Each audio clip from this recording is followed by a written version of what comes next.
What if your biggest betrayals aren't proof God failed you, but the very path He's using to fulfill your purpose? Be sure na patapusin mo ang video na to para malaman mo ang one big powerful message ni Lord sa'yo that can be the turning point of your life.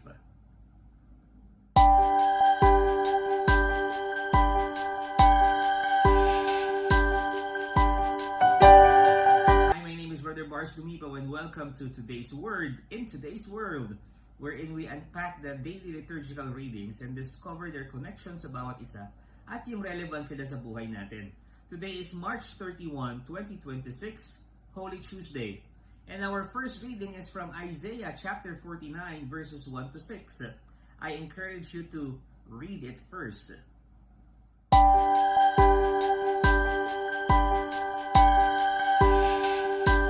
Today's first reading reminds us that our calling is known by God even before we fully understand it ourselves.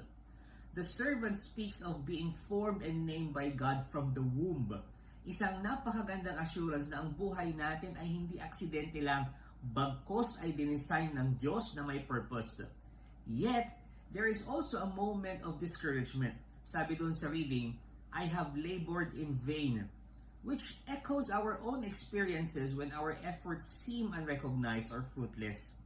Sa mga ganitong moments ng buhay natin, God gently redirects our vision. Yung worth natin, yung halaga natin, is not measured by immediate results, but by our faithfulness to God's calling. More importantly, God expands the mission of the servant, not only to restore Israel, but to become a light to the nations, bringing salvation to the ends of the earth. In today's world, hinahamon tayo nito to move beyond limited expectations and embrace a wider purpose. In our daily lives as public or private servants, o kaya naman mga magulang o bilang mga servants ng community, may mga panahon na makakaramdam talaga tayo na we feel small or unseen. Yet, God sees our quiet sacrifices and can use them to bring light to others. Truly, we are called not just to serve within our comfort zones, but to shine wherever God places us. Trusting that kapag ang lahat ay ginawa natin dahil sa pagmamahal, walang masasayang.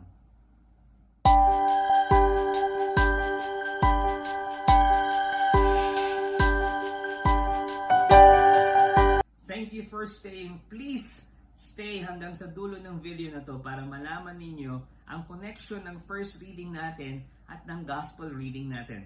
Ang gospel naman po natin ay galing sa John chapter 13 verses 21 to 33 followed by 36 to 38.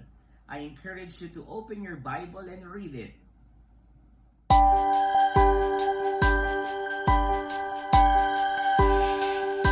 In today's gospel reading, we are drawn into a deeply human and painful moment sa buhay ni Jesus. At ano yon? Ang pagtraidor ng isa niyang kaibigan at ang pag-deny ng isa pa.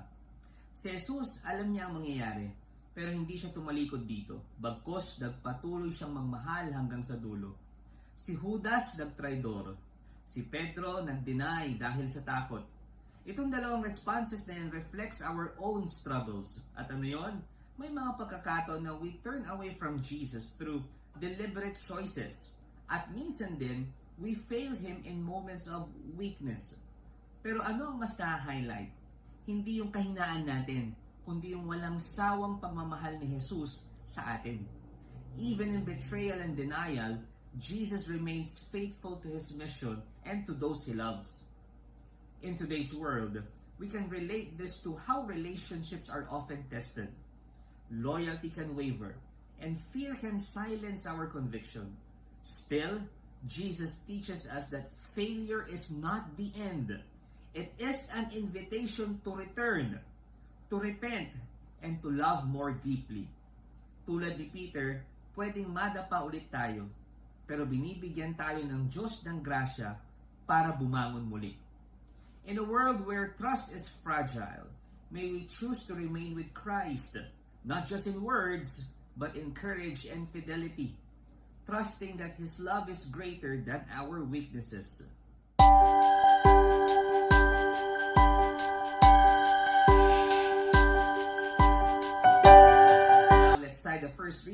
gospel. Ano nga ba ang connection nila sa bawat isa?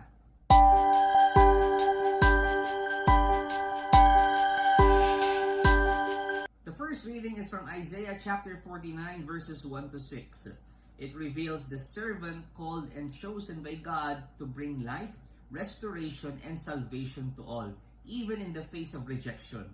Yung gospel naman po natin galing sa John chapter 13 verses 21 to 33, followed by 36 to 38, shows Jesus being betrayed and denied, yet willingly continuing his mission of love and salvation.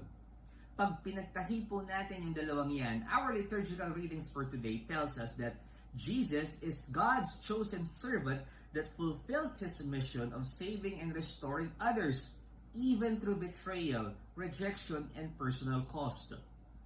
And here's our one big powerful message for today. God still saves and restores, even when it costs everything, and people turn against Him. Ito naman po yung ating personal reflection for your journaling or for your group discussion. Where in your life are you being called to keep loving and doing what is right, even when it hurts, costs you something, or people turn against you? Pwede po itong makatulong sa inyong pagninilay-nilay o kaya naman sa inyong group discussion. You can also share your answers sa my comment section. Let's bless one another. Saint Zosimus, pray for us.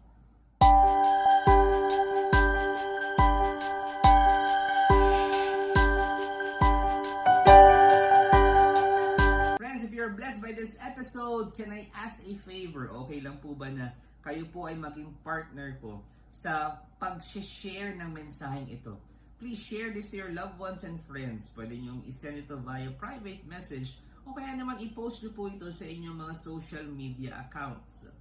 And also, I am encouraging you, kung okay lang po sa inyo, to follow me on my social media accounts and subscribe on my YouTube channel for more inspiration, motivation, plus action. Again, this has been Brother Bars Lumibang for another episode ng Today's Word in Today's World. I'll see you on the next episode. God bless you more. Mama Mary loves you.